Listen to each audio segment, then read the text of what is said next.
Introduction to Aquinas' Scholastic Method. Today, we will take a step back from the readings of Clement and Augustine to immerse ourselves totally in the scholastic methodology of the dumb ox. This nickname was given to Thomas Aquinas by his fellow students at the University of Paris. Due to his large size and quiet demeanor, they misunderstood him, mistaking his humility and silence for dullness. Little did they know, this dumb ox would become one of the greatest intellects the world has ever known. As his teacher, Albert the Great, famously declared, "This dumb ox will one day bellow so loud that his bellowing will fill the world." Aquinas was anything but dumb. His brilliance lay in his ability to rationalize and scrutinize every theological thought, objection, and answer with unmatched depth and precision. Until now, we have engaged with Aquinas through abridged versions or summaries of his Summa Theologica, focusing on his core arguments and conclusions. Think of it as the Summa of the Summa. However, this method often simplifies his intricate reasoning and the profound rigor of his scholastic approach we need to perceive. To truly understand Aquinas and his universal and profound influence on Christian thought, it is important to encounter him in his original scholastic format. The Summa Theologica was written to address theological questions systematically and comprehensively. Each article of the Summa follows a consistent pattern. Objections: these are counterarguments or challenges to the question under discussion. In a true dialectic fashion, Aquinas frames each question by presenting imaginary objectors and their arguments. This method should feel familiar, as Paul often employed it in his letters.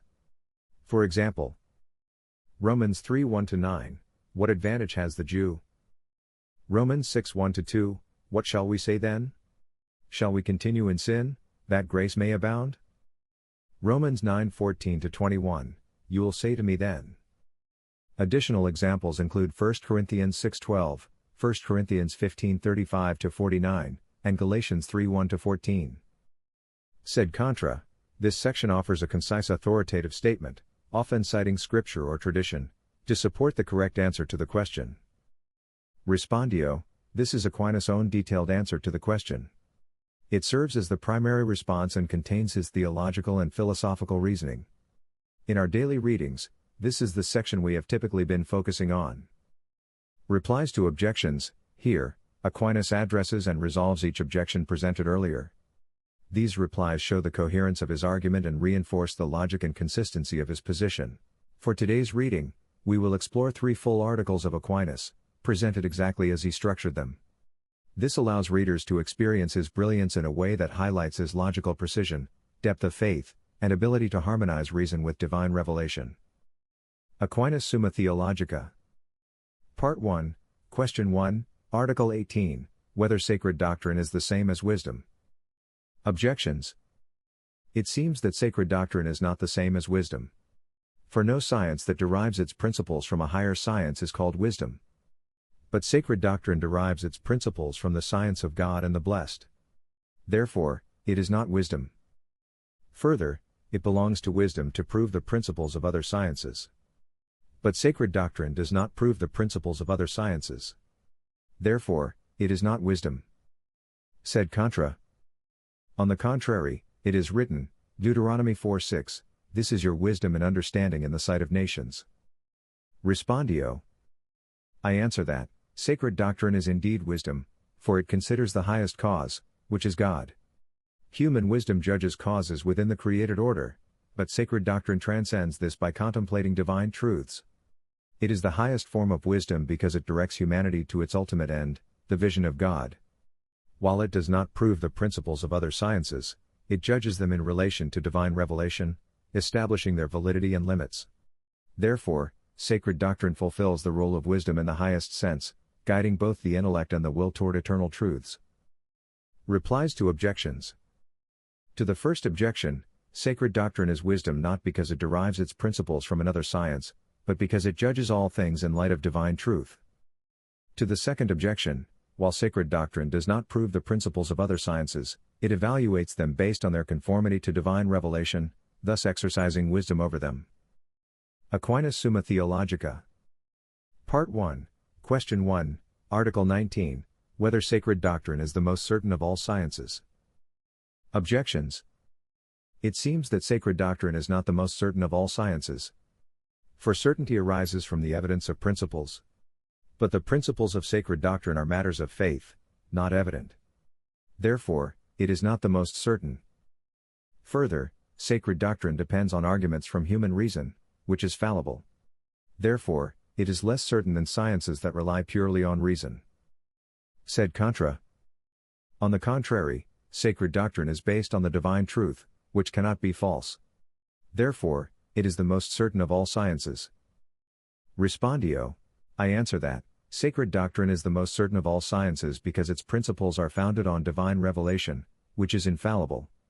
While human sciences depend on principles evident to natural reason, sacred doctrine proceeds from principles revealed by God, who is truth itself. Although these principles are not evident to reason, they are more certain because they are grounded in divine authority. Furthermore, sacred doctrine does not rely on human reason for its certitude but uses reason as a tool to clarify and defend its teachings. Thus, sacred doctrine surpasses all other sciences in certainty. Replies to objections. To the first objection, the certainty of sacred doctrine does not depend on the evidence of its principles to human reason but on the infallibility of divine revelation. To the second objection, sacred doctrine's use of human reason does not diminish its certainty, as its principles remain rooted in divine truth. Aquinas Summa Theologica. Part 1, Question 1, Article 20, Whether sacred doctrine can be considered a practical science. Objections. It seems that sacred doctrine is a practical science. For every science that directs human actions is practical.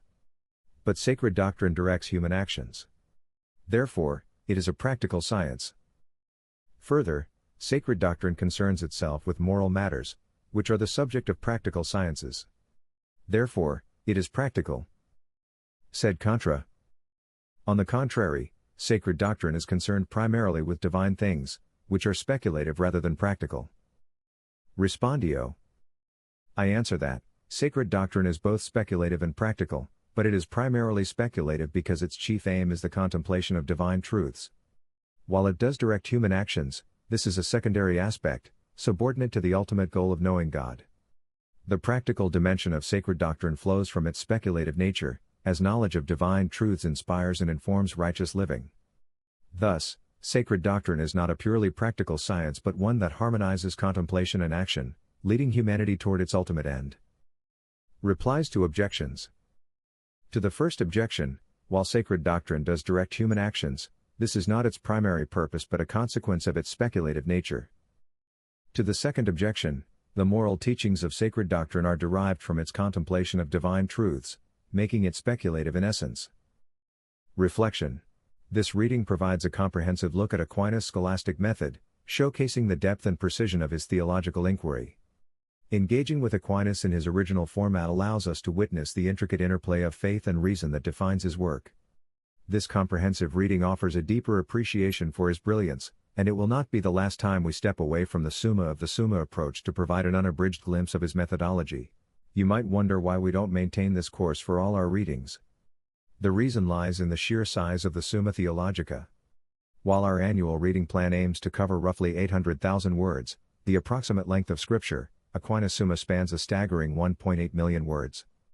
By condensing his work to about 90,000 words, we balance depth with accessibility, ensuring we capture the essence of his theology while covering a significant portion of the broader Church Fathers' writings.